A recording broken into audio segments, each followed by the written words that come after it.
അധികം കയ്പില്ലാത്ത പാവയ്ക്ക തോരൻ ഉണ്ടാക്കിയാലോ? അതിനായിട്ടൊരു ചീനച്ചട്ടി അടുപ്പത്ത് വെച്ച് വെളിച്ചെണ്ണ ഒഴിച്ച് കടുകിട്ട് പൊട്ടിക്കുക. എന്നിട്ട് നമ്മൾ ഇതിനകത്തോട്ട് ഒരു മീഡിയം സൈസ് സവാളയും ഒരു പച്ചമുളകും ഇട്ട് നന്നായിട്ട് മിക്സ് ചെയ്ത്, ഒരുപാട് വഴച്ചേണ്ട ആവശ്യമില്ല, നന്നായിട്ട് മിക്സ് ആക്കി കഴിഞ്ഞാൽ പാവയ്ക്ക ഇട്ടിട്ട് നന്നായിട്ട് വഴറ്റിയെടുക്കുക.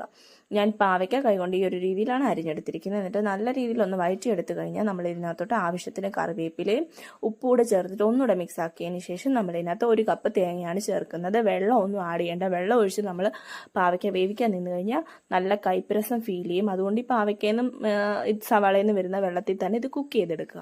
അപ്പം നമ്മൾ തേങ്ങ ഇട്ടതിന് ശേഷം ഇതുപോലൊന്ന് മൂടിയിട്ട് നമ്മൾ അടച്ചു വെച്ച് 5 മിനിറ്റ് വേവിച്ചതിന് ശേഷം വീണ്ടും ഒന്ന് ഇളക്കി വീണ്ടും ഇതൊന്ന് അടച്ചു വെച്ച് 5 മിനിറ്റ് വേവിക്കുക. ഡീറ്റെയിൽഡ് വീഡിയോ ഞാൻ ചാനലിൽ പോസ്റ്റ് ചെയ്തിട്ടുണ്ട്, കാണണേ. വീണ്ടും നമ്മൾ കറിവേപ്പില ഇട്ടതിന് ശേഷം നന്നായിട്ട് ഇതിൻ്റെ വെള്ളമൊക്കെ വറ്റിച്ച് ഒന്ന് മൂപ്പിച്ചെടുത്ത് കഴിഞ്ഞാൽ നമ്മുടെ കിഡിലും പാവയ്ക്കത്തോരൻ റെഡി ആയിട്ടുണ്ട്. അപ്പോൾ ഇതുപോലത്തെ സിമ്പിൾ റെസിപ്പിക്ക് വേണ്ടി നമ്മുടെ ചാനൽ ഒന്ന് സബ്സ്ക്രൈബ് ചെയ്യാനും ഫോളോ ചെയ്യാനും മറക്കല്ലേ, ഷെയർ ചെയ്ത് കൊടുക്കണേ. താങ്ക്